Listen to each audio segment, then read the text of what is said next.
Classification of pairs of linear equations. Welcome, everyone. Let's begin our new topic, the classification of pairs of linear equations. Now, before we move forward, let's take a moment to reflect on what we have already covered.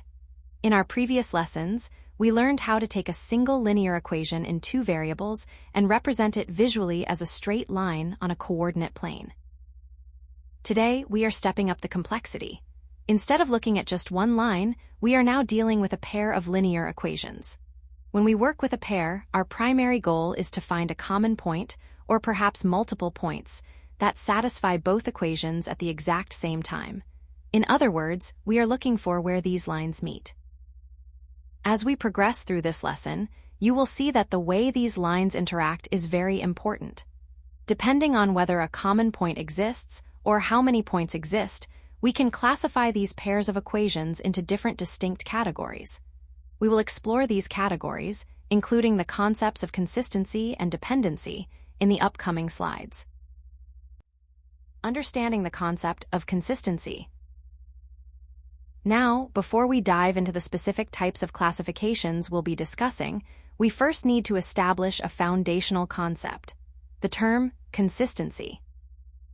In mathematics, when we talk about a system of equations, we use the word consistent to describe a situation where there is at least one set of values for our variables, such as x and y, that makes both equations true at the exact same time.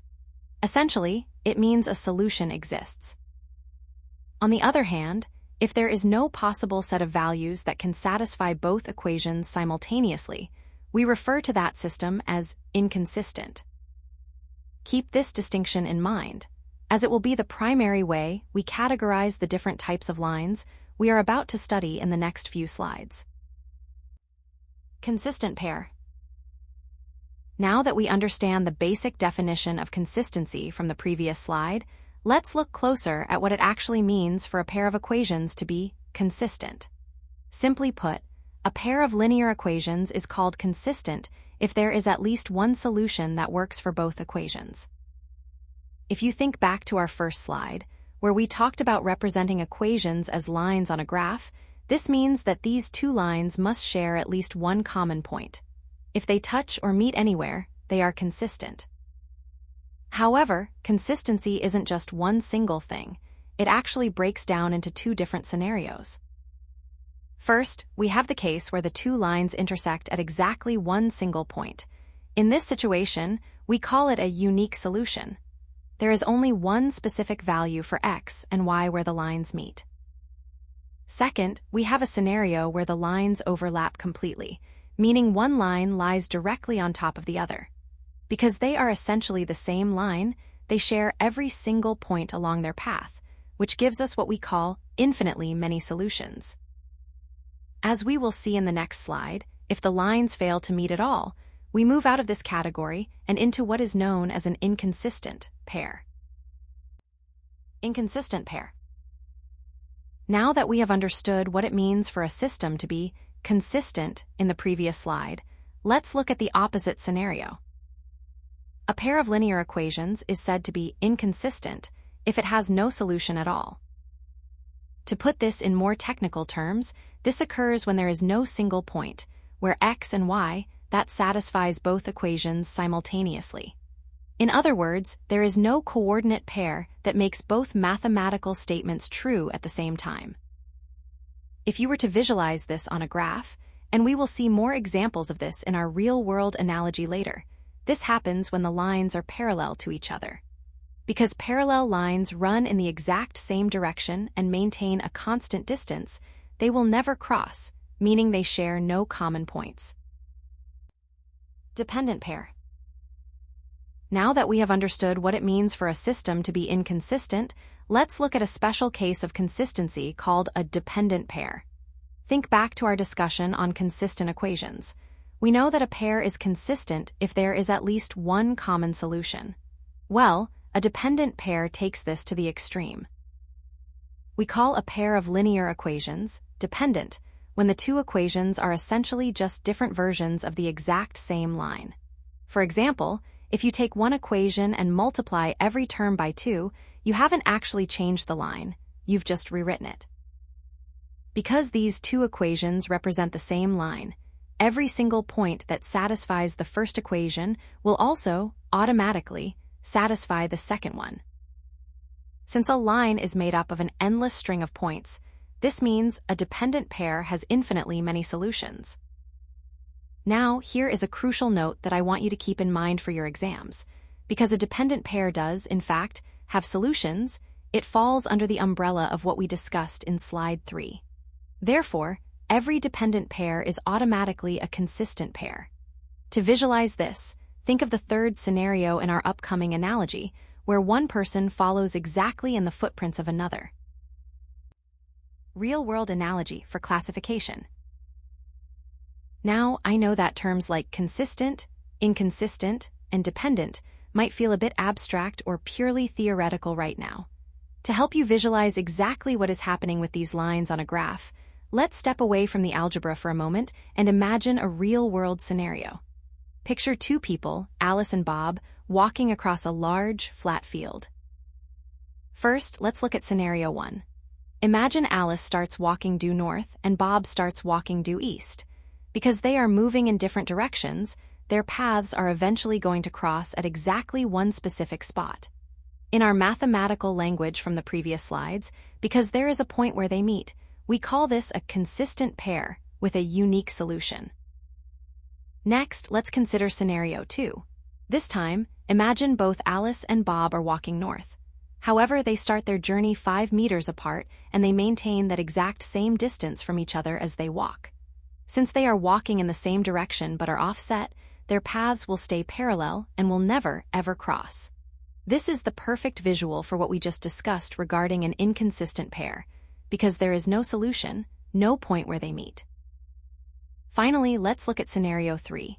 Imagine Alice walks along a specific path and Bob follows directly behind her, stepping exactly into the same footprints she just left. In this case, they are essentially traveling the same route. Mathematically, we call this a dependent pair. Because Bob is always on the same path as Alice, they share infinitely many common points. And just a quick reminder of what we learned earlier. Since they do have common points, this pair is also classified as consistent. As we move to the next slide, we will look at the logical steps you can take to identify which of these 3 scenarios a pair of equations falls into. Step-by-step process to classify a pair. Now that we have explored the different types of pairs and used our analogy of Alice and Bob to visualize how lines behave, let's bring it all together into a practical, step-by-step strategy. When you are presented with a pair of equations on an exam, you don't want to guess. You want to follow a logical flow. The first step in your process is to check for the existence of a solution. Essentially, you are asking yourself, do these 2 lines ever meet? If you find that the equations have no common solution, meaning the lines are parallel and will never touch, then you immediately classify the pair as inconsistent. However, if you find that there is at least one common solution, you can move forward knowing that the pair is consistent. Once you have determined that the pair is consistent, you move to step 2. Now, your goal is to determine exactly how many solutions exist. If your calculations show there is only one unique solution, meaning the lines intersect at a single point, we call this a consistent independent pair. But if you discover that there are infinitely many solutions, meaning the lines are actually overlapping or coincident, then we classify it as a dependent pair. And just a quick reminder, as we discussed earlier, a dependent pair is still a type of consistent pair. By following this 2-step decision tree, you will avoid the common mistakes we are about to discuss in the next slide and ensure you always categorize your equations correctly. Common mistakes to avoid. First, be careful not to confuse the term consistent with having a unique solution. It is a very common error to think that consistent only refers to a single point of intersection. Remember what we discussed earlier. Consistent simply means a solution exists. That could mean there is exactly one unique solution, or it could mean there are infinitely many solutions. As long as the lines touch or overlap, they are consistent. Second, watch out for mislabeling your dependent pairs. Many students forget that a dependent pair, where the lines overlap completely, is actually a subcategory of consistent pairs.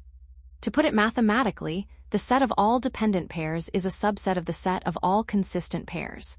So, if you identify a pair as dependent, you must also recognize it as consistent.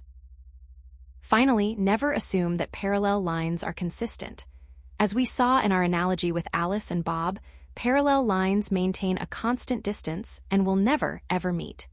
Because there is no shared point, parallel lines are always, by definition, inconsistent.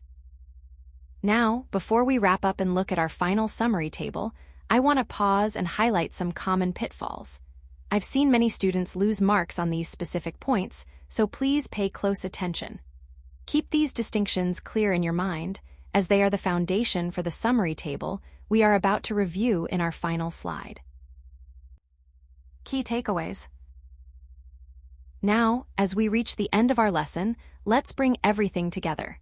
This final table serves as your master summary for the entire topic. I highly recommend you review this frequently, as it consolidates all the definitions and classifications we have discussed today. Let's break it down row by row. First, look at the top row, the unique solution case. When we have exactly one solution, it means the two lines are intersecting at a single point. Because a solution exists, we classify this as a consistent pair. This is the scenario we saw with Alice and Bob crossing paths in our first analogy. Next, let's look at the second row, the no solution case. Here, the number of solutions is 0. Graphically, this happens when the lines are parallel, meaning they run alongside each other but never meet. Because there is no common point, this is the only case we've studied that is classified as an inconsistent pair. Finally, let's examine the third row, the infinite solutions case. In this scenario, the lines are coincident, which is just a mathematical way of saying they overlap completely. Because every point on one line is also on the other, we have infinitely many solutions. And just a reminder from our earlier discussion, since solutions do exist, this is a consistent pair, specifically a dependent pair. If you can memorize this relationship between the number of solutions, the nature of the lines, and their consistency status, you will have mastered the core of this topic. Great job today!